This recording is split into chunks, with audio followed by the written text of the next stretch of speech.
Okay, सिर्फ last का एक छोटा सा टॉपिक बाकी है, उससे 5-10 मिनट्स लेगा।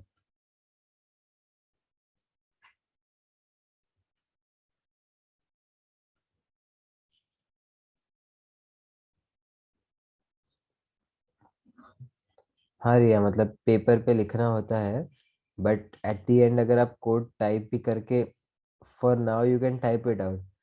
फिर पेपर पे लिखने वाला कैसा होता है कि कुछ कुछ चीज़ें थे ऑल्सो अलाउ, कि हाँ ठीक है थोड़ा मिस्टेक है, तो जब आप कोड टाइप करोगे तब आपको आ जाएगा।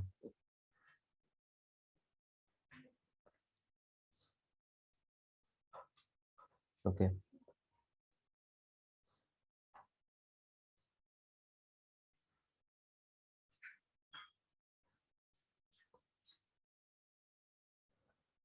अरे ये क्या। हम्म। So iframe, the iframe element creates an inline frame. Inline frames are often used in online advertisement, where the contents of the iframe is an advertisement from an external party. Iframes क्या होता है? अ, मैं live example बताता हूँ।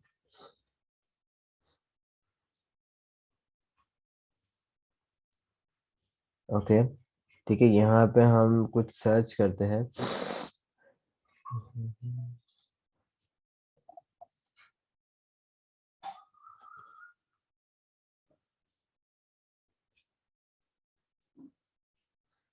ठीक है, best mobile phone 20,000, ये इस पे आता है, ठीक है। ओके, आप लोगों को यहाँ पे ये एडवर्टाइजमेंट दिख रही है, HDFC बैंक और इनो को। फिर यहाँ पे ये एक एडवर्टाइजमेंट है, ये एक एडवर्टाइजमेंट ऐसे आ गई। यहाँ पे ये स्पॉन्सर है, ठीक है। तो ये सब जो ऐसे ब्लॉग्स बने ना, ये आई फ्रेम से बनते हैं, आई मीन। एंड ये राइट साइड में जो ऐसा कंटेंट भी बना ना, वो आई फ्रेम से बना है। बेसिकली आई फ्रेम का मतलब क्या, आई फ्रेम आपको एक सेक्शन ऐसे राइट या लेफ्ट में या ऐसे हॉरिजॉन्टली वर्टिकली आप बना सकते हो। ये काम डेव भी कर सकता है, बट आई फ्रेम का एडवांटेज ये है कि जब आपको कंटेंट कहीं से एक्सटर्नली लाना है, तो आई फ्रेम आर मोर सूटेबल।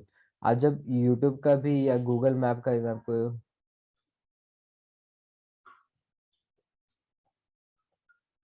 दिख रहा है सबको ना, ये वाला टैब गूगल मैप्स मैंने ओपन किया है। ओके, सपोज मैं यहाँ पे सर्च करता हूँ, क्या सर्च करूँ, मैकडोनल्ड्स। मुझे मेरी वेबसाइट पे मैकडोनल्ड्स का लोकेशन डालना है, ठीक है, वेबसाइट पे डालना मतलब HTML कोड चाहिए, ठीक है। तो उसके लिए मैं क्या करूँगा, मैंने ये मैकडोनल्ड्स पे क्लिक किया, यहाँ पे ना शेयर पे क्लिक करूँगा। अब शेयर पे बहुत सारे,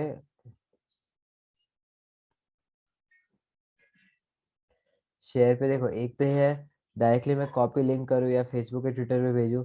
तो if I copy this link then I can send it on WhatsApp और सम, बट अगर मुझे वेबसाइट पे डालना है तो एम्बेड मैप करके आ रहा है, ठीक है। एम्बेडेड अब मैप में क्या होता है, देखो यहाँ पे लिखा है कॉपी HTML। तो आप ये डायरेक्टली आई फ्रेम या आई फ्रेम लिखा है, आई फ्रेम का कोड कॉपी कर सकते हो। और आप जब अपने नोटपैड में जाके पेस्ट करोगे और जब आप रन करोगे तो आपको ये ओपन होता हुआ ऐसा दिखेगा। तो कोई भी इस पे क्लिक करके मैकडॉनल्ड्स पे आ सकते हैं। यदि ये समझा आप लोग का, आई फ्रेम जैसे यहाँ पे यूज होता है ना, वैसे यूट्यूब वीडियोस के लिए भी यूज होता है और एडवर्टाइजमेंट के उसके लिए भी यूज होता है। तो आई फ्रेम क्लोज हुआ टैग यहाँ पे।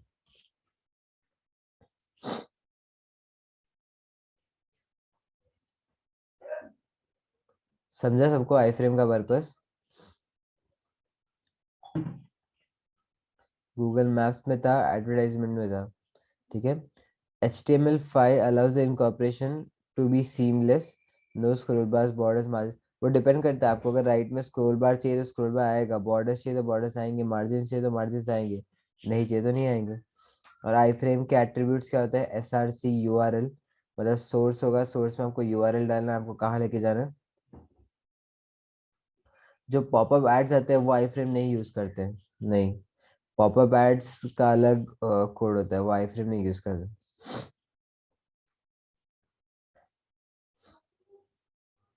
हाइट विथ दे सकते हो, आपको कितना चाहिए आई फ्रेम की height width. Name, specify the name of an iframe. SRC doc, specify the HTML content of the page to show in the iframe। अगर कुछ HTML सिर्फ इमेज ऐसा कुछ नहीं शो करना, आपको क्या और कुछ शो करना है तो वो सब भी यहाँ पे आता है। ये एक एग्जांपल है HTML, ये एक आई फ्रेम का एग्जांपल है। ओके, आई फ्रेम में किसी को कोई डाउट है, कोई क्वेश्चंस है?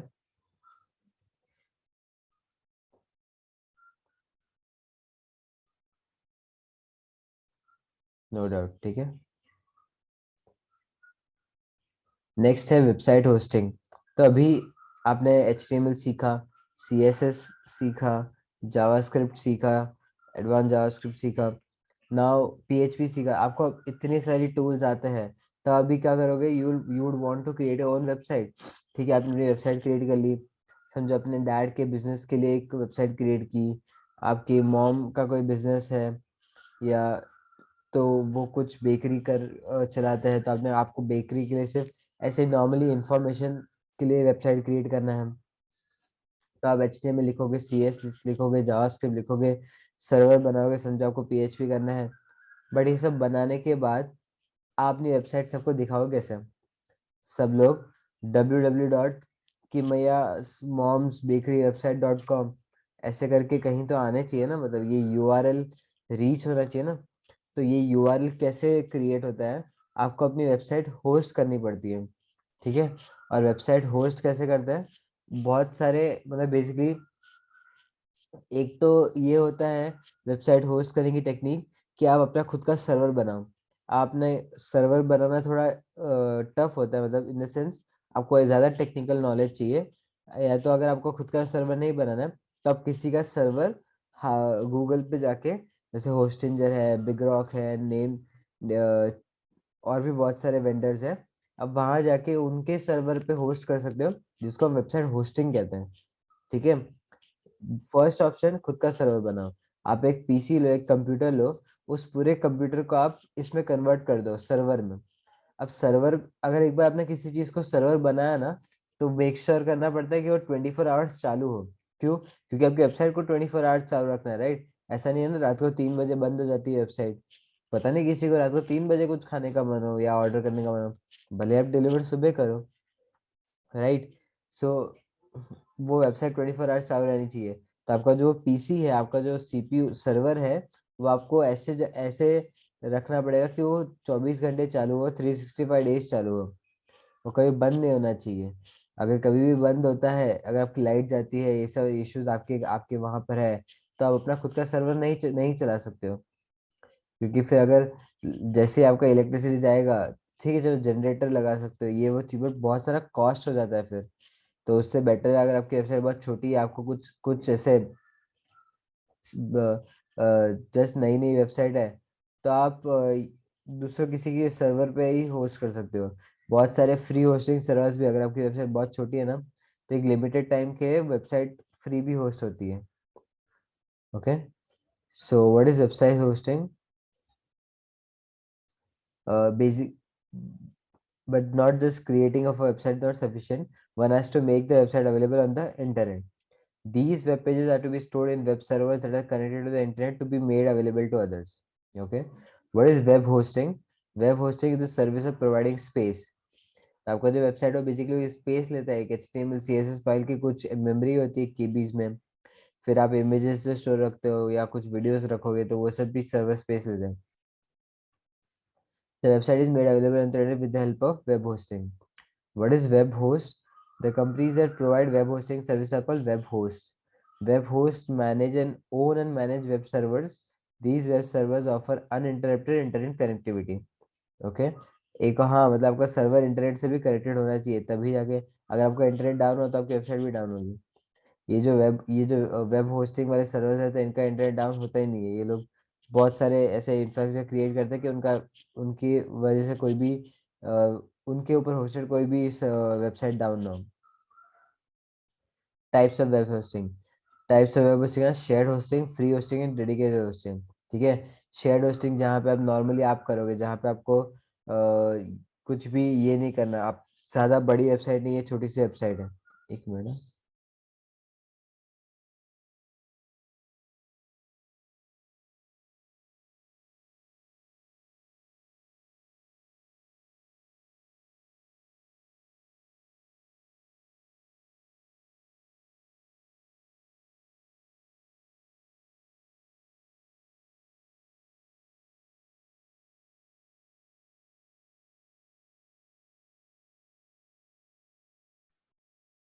ओके, शेयर्ड होस्टिंग, जहाँ पे आप अपनी अपनी वेबसाइट को बहुत बड़ा सर्वर रहेगा, उसमें छोटी सी स्पेस लेके आप अपना वेबसाइट शेयर होस्ट कर सकते हो।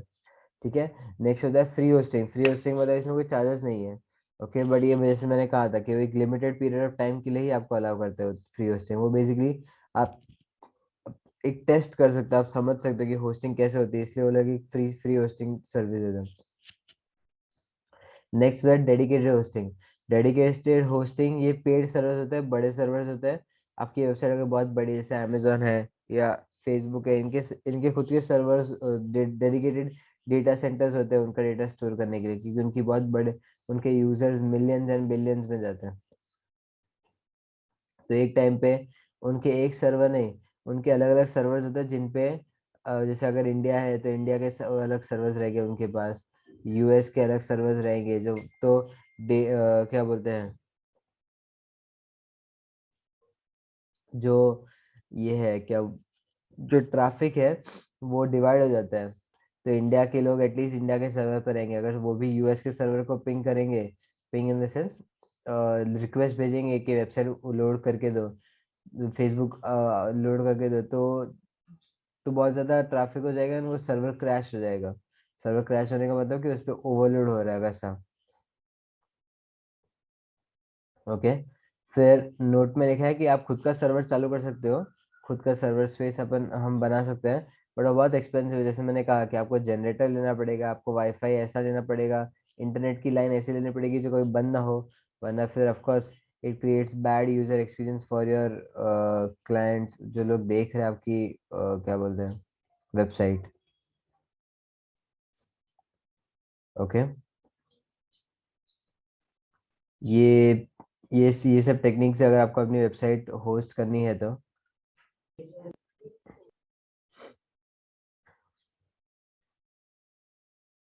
अगर किसी को बहुत ज़्यादा इंटरेस्ट है ये सब करने में तो मुझे पता ना, मैं अलग से बता दूंगा, बट आई डोंट थिंक कि हम सबको जानने की ज़रूरत है।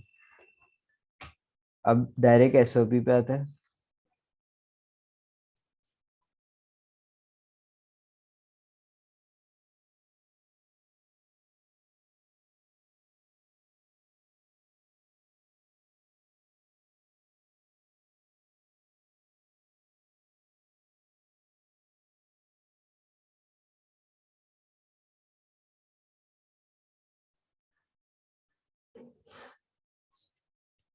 आप लोग इसमें से कोई भी एक अभी स्टार्ट करो। HTML में, HTML में कितने एसओपी है?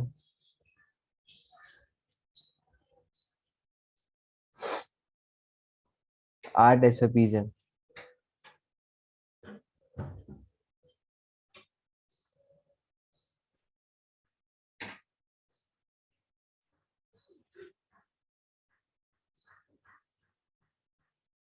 ओके। जश को रिया को PHP का 6 एसओपी जानना है। ठीक है, ये वाला करते हैं। Write a program using PHP to calculate electricity bill by accepting the limits. Okay. Riya आपने क्या की लॉजिक लगाया? ये सिंपल ही है। रुको मैं एक बार।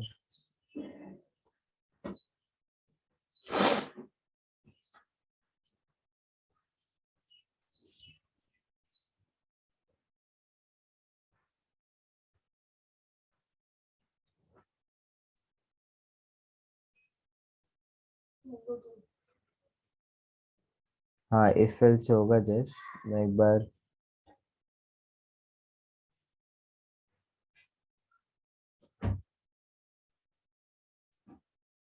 ओके। ठीक है, हमें करना क्या है, तो सब हमने हमारा HTML लिखा, ठीक है, मैं प्रॉपर सब नहीं लिख रहा, बट बेसिकली HTML हेड हो गया, फिर बॉडी हो गया, ठीक है। अब बॉडी के अंदर समझो आप एक इनपुट ले लो, ठीक है, input type equal to number, और उसके ऊपर एक हेडिंग दे दो, समझो H1 में कि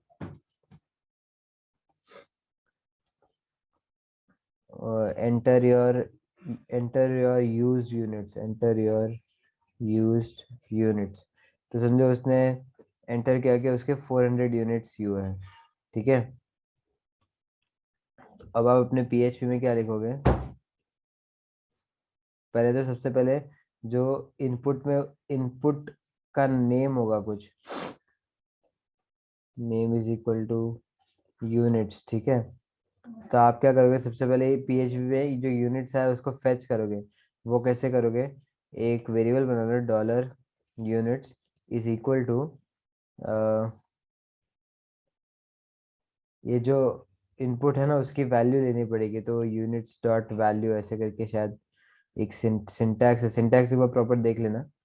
पर बेसिकली आपने ये वेरिएबल में इस यूनिट में जो वैल्यू आ रही है 400 नीचे लिखेगा।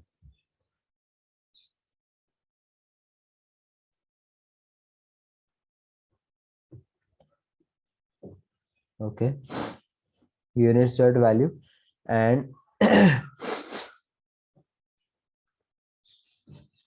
आपको क्या करना है, इसमें इतना लिखा है, for first 100 units 4 rupees, for next 100 units 5 rupees, and for next all units 6 rupees, ठीक है। तो सबसे पहले तो हमें चेक करना है, बहुत सारे वेज जिससे इसको सॉल्व कर सकते हैं।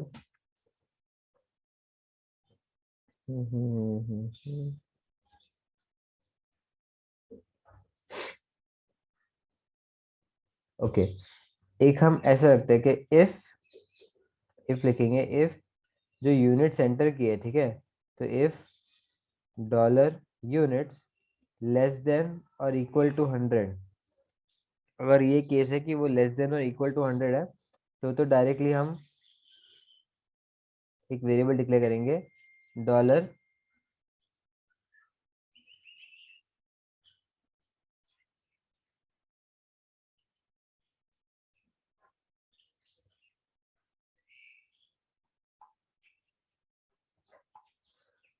डॉलर वैल्यू, मतलब इलेक्ट्रिसिटी बिल जितना आ रहा है, मतलब बिल लिख लेते हैं वेरिएबल का नाम, डॉलर बिल इक्वल टू, बहुत स्क्रीन छोटी दिख रही है आपको, दिख रहा है मैं जो टाइप कर रहा हूँ सब लोग।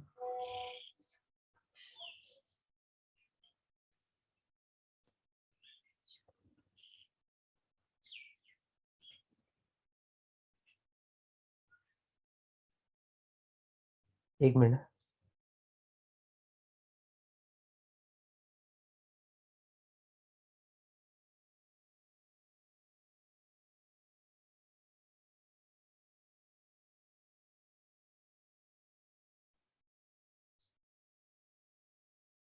Okay, properly visible, sorry. Okay, तो डॉलर बिल एक सिर्फ एक वेरिएबल अभी डिक्लेयर करते हैं। सो अगर यूनिट्स हमारे लेस देन और इक्वल टू 100 है, तो सिंपल हो गया कि हमारा डॉलर बिल इक्वल टू जो हमारे डॉलर यूनिट्स हैं इनटू 4 करना है। ये केस यहीं पे खत्म। नेक्स्ट और एक इफ करते हैं, जिसमें हम ऑलमोस्ट एक बार सिर्फ सब कॉपी करते हैं। ओके, अगर हमारा जो यूनिट्स है वो ग्रेटर देन 100 है, ग्रेटर देन 100, एंड मतलब ग्रेटर देन 100 भी है but less than 200, less than और इक्वल टू 200 है, क्योंकि क्या लिखा गया है कि फॉर नेक्स्ट 100 यूनिट ₹5 है, ठीक है। तो अगर हमारे यूनिट्स ग्रेटर देन 100 है and less than and equal to 200 है, तो हमें सबसे पहले क्या करना है ना, समझो इस केस में एग्जांपल लेते हैं, कमेंट लिखता हूँ, एग्जांपल लेते हैं कि हमारे जो यूनिट्स है वो 150 है, ठीक है, ये एक एग्जाम्पल है। तो आपको स्टार्टिंग के 100 के लिए क्या करना है, स्टार्टिंग के 100 के लिए आपको इंटू 4 करना है, और बाकी जो बचा वो इंटू 5 करना है। तो स्टार्टिंग के 100 मिलेंगे कैसे, तो स्टार्टिंग के 100 कैसे मिलेंगे, आपको इसको 100 से डिवाइड करना पड़ेगा। तो आप क्या करोगे, dollar units is equal to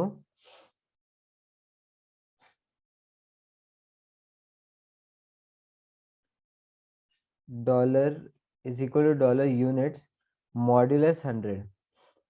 तो 150 जब आप डिवाइड करोगे 100 से तो रिमाइंडर क्या आएगा, 50 आएगा, ठीक है।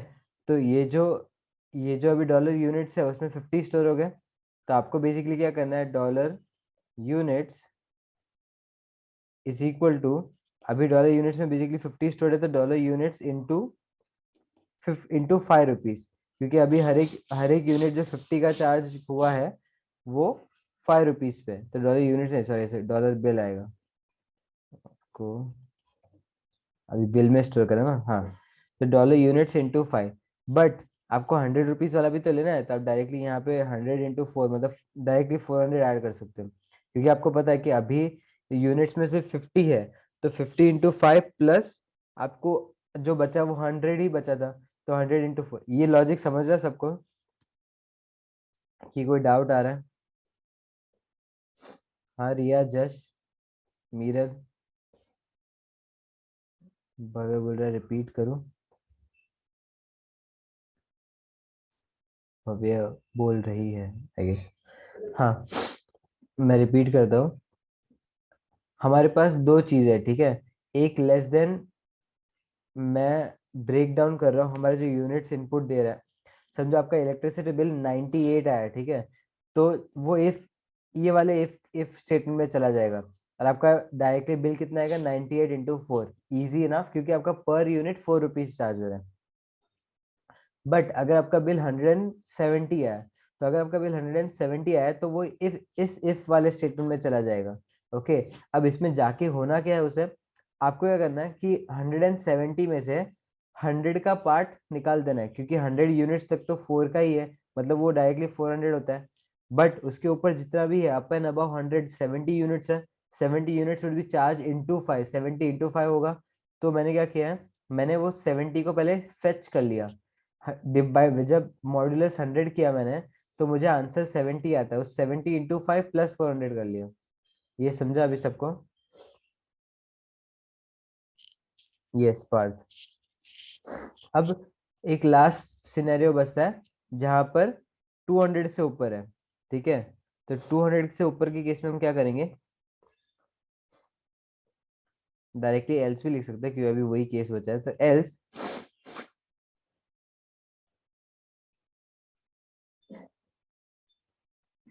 समझो एग्जाम्पल के लिए आपका आपका जो यूनिट्स है वो 250 है, ठीक है।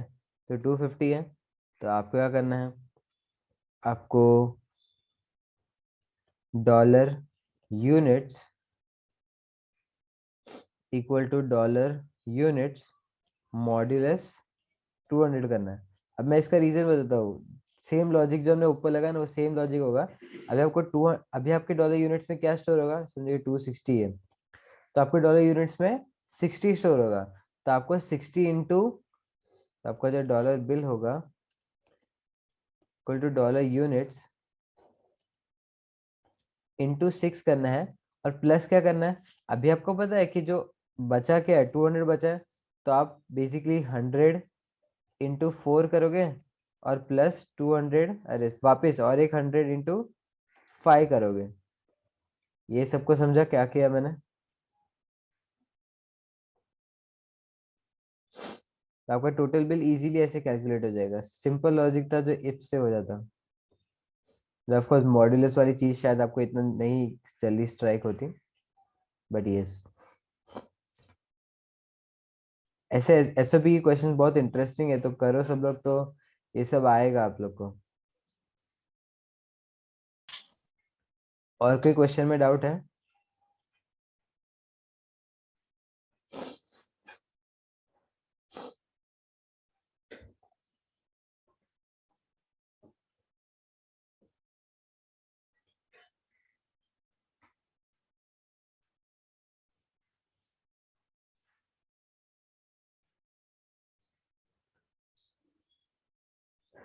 सब लोग HTML वाले SOPs करो, अभी करोगे तो बेटर है। फर्स्ट से स्टार्ट करना है, फर्स्ट से करो, सेकंड करना है सेकंड करो, फर्स्ट 2 में से फटाफट चालू करो, अभी करो।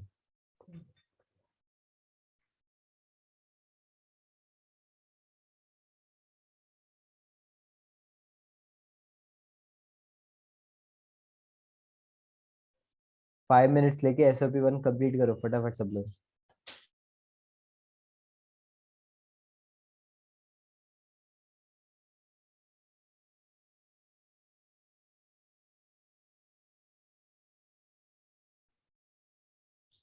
हुआ फर्स्ट वाला सबका?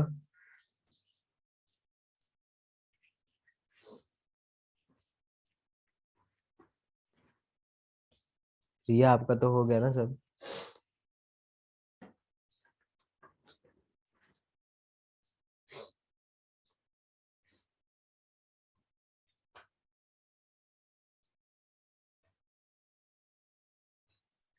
और किसी भी चैप्टर में किसी को कुछ भी क्वेरी है, हमने पूरा पोर्शन कंप्लीट कर लिया है।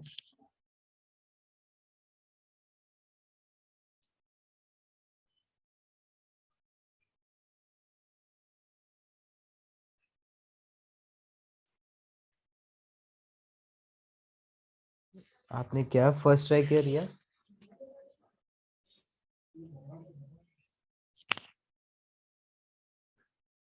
हाँ आउटपुट सेंड करो जो भी।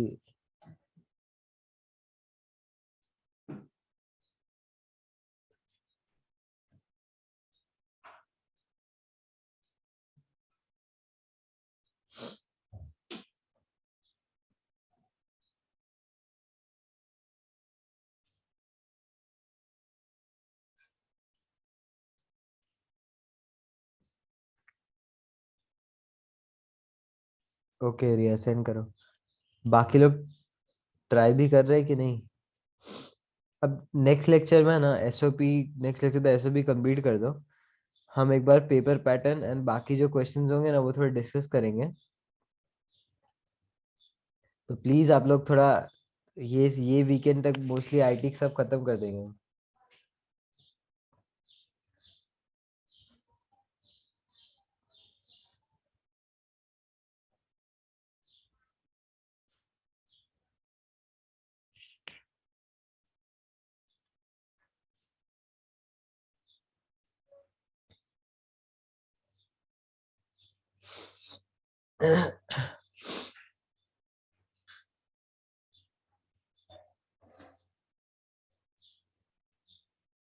ओके, डाउट्स है आप लोग को? SOP पे आता है। ओके, किमैया का डाउट है how to divide the page in 2 sections, design web page layout से लेफ्ट राइट में ना।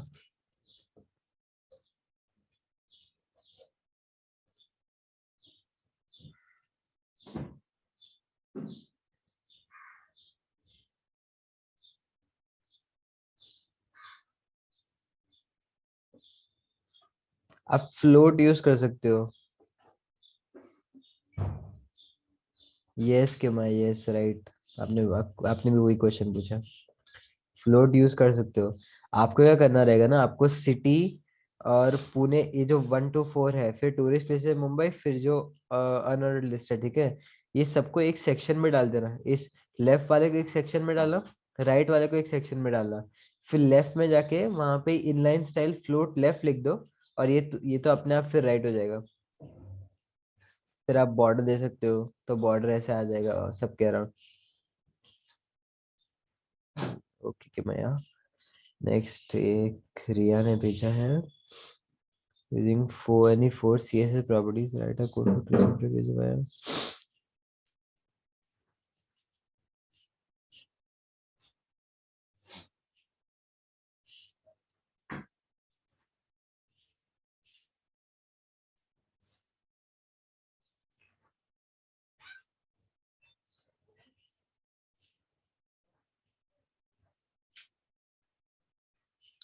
रिया ये एक ही पेज है, दूसरा पेज कहाँ पर है?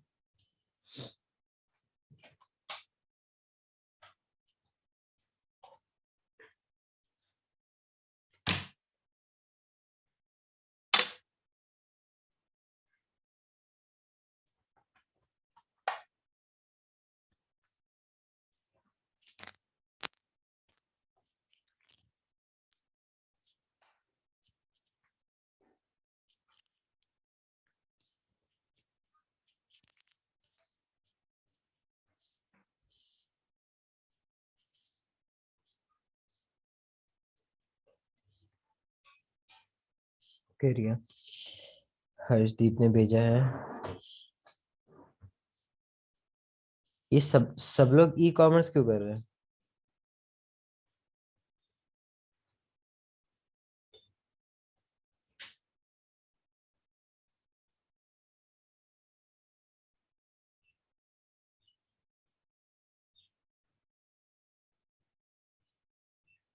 हर्षदीप, आपका इमेज लोड नहीं हो रहा है।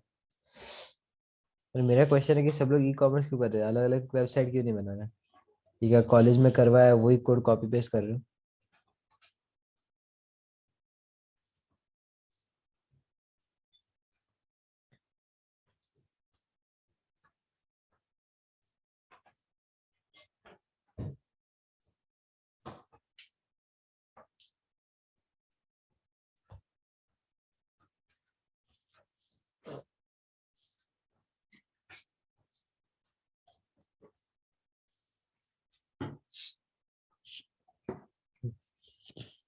कॉलेज में ये टॉपिक करवाया था, ओके।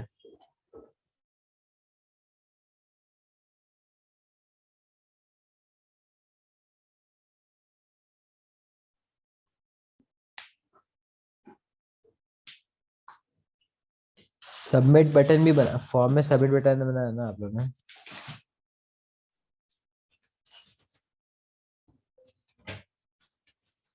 बनाया बना।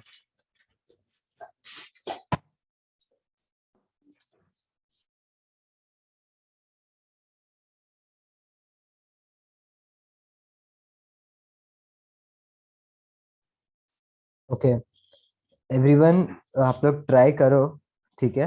मुझे आज के दिन में ही डाउट्स पूछ लो। आज अगर आप लोगों को लेक्चर्स ज़्यादा नहीं है तो थोड़ा आईटी कंप्लीट कर दो। फिर जब फाइनल होगा तभी देखना पड़ेगा, आईटी एटलीस्ट ख़त्म हो जाएगा, ठीक है। एंड मुझे सब लोग का, जितने आईटी स्टूडेंट्स हैं सब लोग का मुझे चाहिए होमवर्क कंप्लीट। ठीक है, नेक्स्ट लेक्चर सैटरडे को रखेंगे जहाँ पे हम एसओपी रिगार्डिंग ही डाउट करेंगे।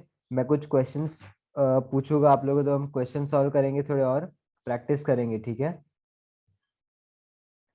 एंड मतलब प्रॉपर बोर्ड्स के लिए एक फाइनल जो जो क्या क्या करना है वो मैं एक बार बता दूंगा कि क्या ब्रेकडाउन है, क्या करना है, ठीक है। आईटी इजी है, स्कोरिंग है, प्लीज इसको थोड़ा सा सीरियसली लेके कंप्लीट कर लो। डाउट्स है, मैं यहाँ पर हूँ आप लोग के लिए ही, कभी भी कुछ भी पूछ सकते हो। ओके गाइस, ठीक है, वाइंड अप करते हैं आज के लिए।